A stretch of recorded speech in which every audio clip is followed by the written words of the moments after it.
Welcome back to the channel, my friends. Tonight we plunge into the concrete jungle, a place where shadows run deep and the echoes of the past linger in the cold air. These aren't just stories, they're glimpses into the darkest corners of reality, where the veil between our world and the next wears thin. Tonight we journey into the heart of the metropolis to uncover 3 terrifying encounters with the supernatural. Clutch your blankets tight and let the urban chills seep into your bones. Imagine, if you will, a city swallowed by night. The only light, a sickly, flickering moon casting long, dancing shadows on the crumbling facade of the abandoned Mercy Hospital. Our story begins, as these tales often do, with a group of friends, young and restless, seeking a thrill. They'd heard the whispers, legends whispered in hushed tones about Mercy Hospital. It was said to be a breeding ground for despair, a place where the tormented souls of the departed lingered, unable to find peace. Driven by a potent blend of youthful bravado and morbid curiosity, they decided to see for themselves if the legends held any truth. The air grew heavy as they approached the hospital, the weight of unseen eyes pressing down on them. A shiver ran down their spines, a sense of dread seeping into their bones. The rusted iron gates groaned open as if warning them to turn back. They stepped inside, their footsteps echoing through the desolate corridors, breaking the eerie silence that had hung heavy for years. The air inside was thick with the smell of decay, dust motes dancing in the pale moonlight filtering through grimy windows. They wandered through the deserted hallways, their hearts pounding in their chests. The silence was broken only by the sound of their own breathing and the distant dripping of water. As they ventured deeper into the heart of the hospital, the oppressive atmosphere intensified.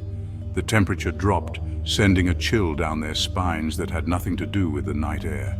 The faint scent of antiseptic mingled with the metallic tang of blood, a chilling reminder of the building's past. One of the friends, a girl named Sarah, felt a cold breath on her neck, sending goosebumps erupting across her skin. She turned quickly, but there was nothing there. Yet the feeling of being watched intensified, unseen eyes boring into her. They pressed on, drawn deeper into the labyrinthine corridors by an unseen force. A high-pitched giggle echoed from a nearby room, sending shivers down their spines. They froze, their blood turning to ice. The laughter was distinctly that of a child, out of place in this desolate tomb. Hesitantly they moved towards the sound, their flashlights cutting through the darkness. The laughter led them to what was once the children's ward. A cold wind slammed the door shut behind them, plunging them into darkness. Panic welled up inside them, their hearts pounding against their ribs. They fumbled for their flashlights, their hands shaking. As their lights flickered back to life, they were greeted by a sight that sent chills down their spines. A small, shadowy figure darted across the room, disappearing into the darkness. They stumbled back in terror, their minds struggling to comprehend what they had just witnessed. They fled the hospital, never to return, their minds forever haunted by the horrors they had witnessed. Our next tale takes us into the neon-drenched streets, rain slicked and shimmering under the glow of streetlights. A lone taxi driver, a man named John, weary from a long night navigating the concrete jungle, cruised the desolate streets, hoping for one last fare before calling it a night. The rain hammered against his windshield, blurring his vision. He sighed, the weight of the city pressing down on him.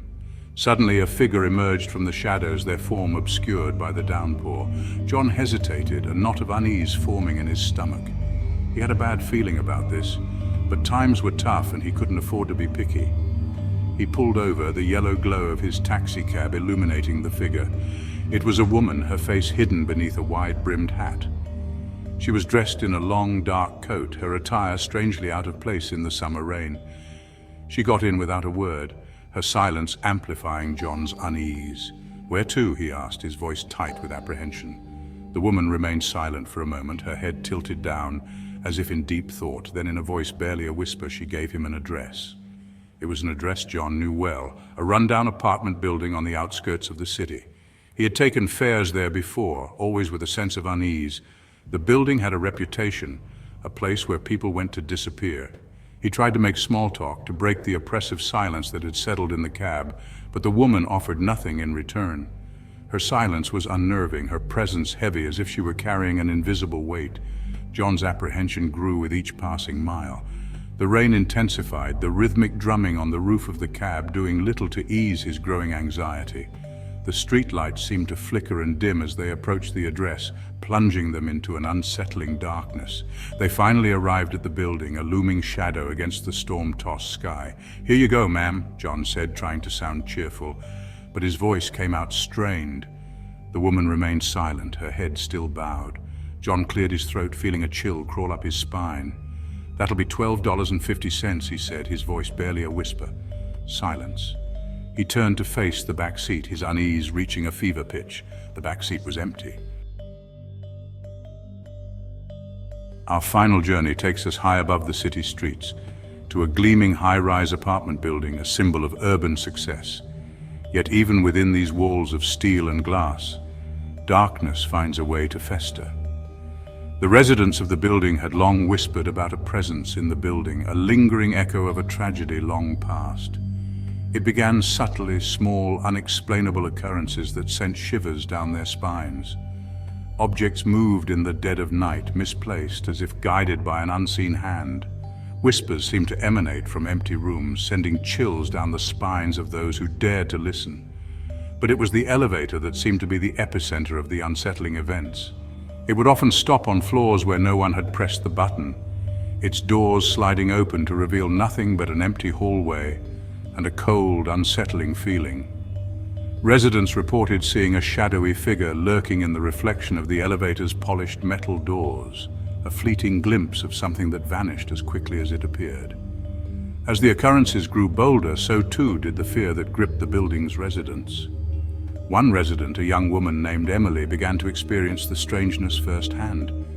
She had always been skeptical of the rumors, dismissing them as overactive imaginations. But her skepticism wavered when she started to feel an unsettling presence in her apartment, a feeling of being watched, of being surrounded by unseen eyes. One evening, as she was preparing for bed, she heard a soft knock on her door. Her heart skipped a beat. She wasn't expecting anyone, and the late hour amplified her unease. She cautiously approached the door, her hand trembling as she reached for the handle. Taking a deep breath, she threw open the door, expecting to find a neighbor or a late-night delivery person. But the hallway was empty.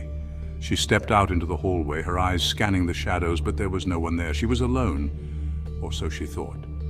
As she turned to go back inside her apartment, she caught a glimpse of movement out of the corner of her eye.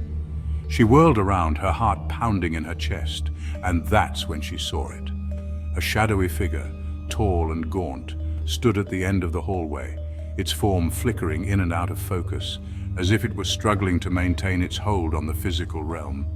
Emily gasped, her breath catching in her throat. The figure turned its head slowly towards her, and though she couldn't make out its features, she could feel its gaze piercing through her, sending shivers down her spine. Terror lent speed to her feet as she scrambled back into her apartment, slamming the door shut and fumbling with the lock. She leaned against the door, her chest heaving, her mind racing. She had seen it, the shadowy figure that haunted the building. The city sleeps, but beneath the surface the shadows stir. Thank you for joining me on this journey into the heart of the urban unknown. If these tales of terror sent chills down your spine, be sure to give this video a thumbs up and subscribe to the channel for more explorations into the darkness. And if you have your own encounter with the supernatural, share your story in the comments below. Until next time, my friends, sleep tight and keep a light on. You never know what lurks in the shadows.